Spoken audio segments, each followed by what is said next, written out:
And we begin by crossing borders a bit. President Uhuru Kenyatta is asking Burundi's President Pierre Nkurunziza to postpone the May and June general election until the country is fully recovered from last week's coup attempt. According to State House spokesman Manoah Esipisu, Uhuru spoke to the Burundi head of state early this morning.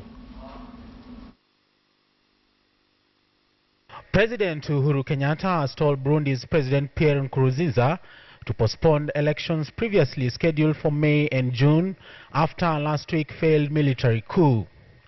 The parliamentary election was set for May 26th, while the presidential poll was scheduled for a month later on June 26th. State House spokesperson Manoah Esipisu wrote on his Twitter feed that the two leaders, whose nations belong to the East African community, spoke on phone early Monday morning.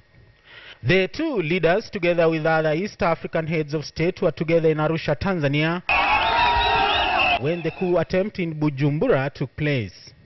On Sunday, Burundi's Nkurunziza made his first appearance since the attempted coup, warning of a threat from Islamist Al-Shabaab militants and sending a clear message he is in charge of the Central African nation. He gave only a brief statement without even mentioning the failed plot to overthrow him.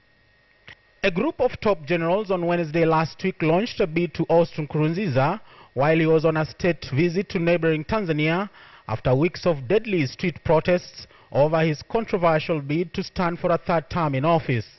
Nkurunziza spoke about reported threats from Somalia's Al-Qaeda-linked Al-Shabaab militants who have threatened attacks against Burundi and other states that contribute troops to the African Union force in Somalia. Nkurunziza has been accused of launching a campaign of repression against opponents and trying to silence independent media since coup leaders admitted defeat on Friday after fierce fighting with loyalist troops.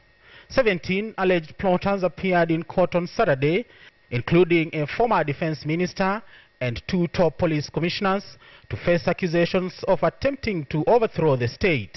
Parliamentary elections are due to take place on May 26th and presidential polls on June 26th.